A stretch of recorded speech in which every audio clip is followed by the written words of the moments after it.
Ying Chuchen ang naging malaking problema ng Gilas Pilipinas sa kanilang laban kontra Chinese Taipei sa FIBA Asia Cup qualifying. Sa hindi inaasahang pangyayari, pinangunahan ni Chen ang opensa ng Taiwan matapos siyang kumamada ng 34 points, kabilang ang 6 na 3-pointers.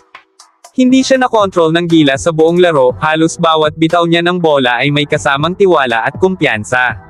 Dahil dito, nagtamo ang Pilipinas ng masakit na talo sa score na 75-87.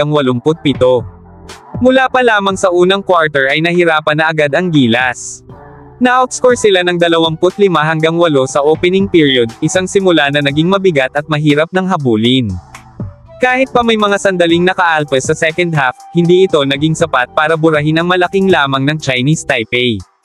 Lumalabas na ang matinding problema ng Gilas ay hindi lang ang shooting ni Chen kundi ang kabuoang execution ng depensa, lalo na sa perimeter. Kasabay ng mainit na shooting ni Chen, naging epektibo rin si Brandon Hilbeck na tumapos ng 16 na puntos at ilang crucial rebounds. Siya rin ang naging sagabal sa loob para sa mga bigman ng Pilipinas, partikular na kay Junmar Fajardo. Isa si Fajardo sa naging sentro ng batikos matapos ang laban dahil sa kanyang mababang produksyon. Sa kabila ng kanyang pagiging 8-time PBA MVP, nagtala lang siya ng 2 points at 2 rebounds sa loob ng 19 na minutong playing time. Ayon sa maraming fans, tila hindi niya nadala ang kanyang PBA dominance sa international level. Sa bawat pagkakataong binibigyan siya ng bola, agad siyang nakukulob ng depensa at hindi makakuha ng maayos na posisyon. Sa kabuuan, maraming aspeto ng laro ang lumitaw bilang kahinaan ng Gilas. Isa na rito ang turnovers, umabot sa 16 ang kanilang naitala kumpara sa 4 lamang ng Chinese Taipei. Bukod sa turnovers, bagsak rin ang kanilang perimeter defense na sinamantala ni Chen at ng iba pang shooters ng kalaban.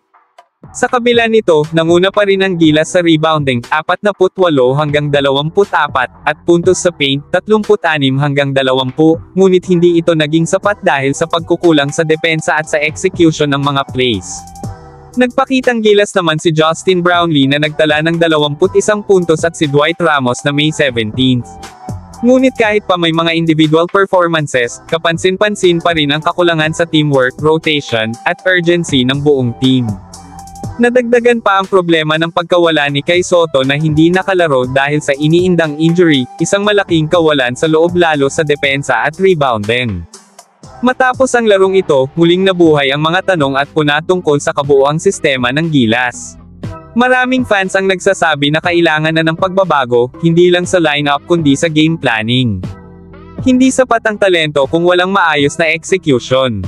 Kailangang pagtuunan ng pansin ang disiplina sa bola, mas epektibong depensa, at consistent na effort mula umpisa hanggang dulo. Sa huli, ang pagkatalo ng Gilas sa Chinese Taipei ay hindi lang simpleng pagkatalo. Isa itong wake-up call. Hindi na sapat ang pangalan at reputasyon sa international basketball. Kailangan ng konkretong pagbabago kung nais talaga nating makabalik sa tuktok ng Asian basketball.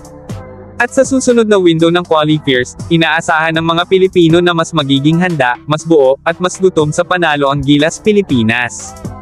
E-comment na lang nyo ang inyong opinion kung may time po kayo at huwag po kalimutan mag-like at mag-subscribe sa channel para sa latest Lakers update. Maraming salamat po.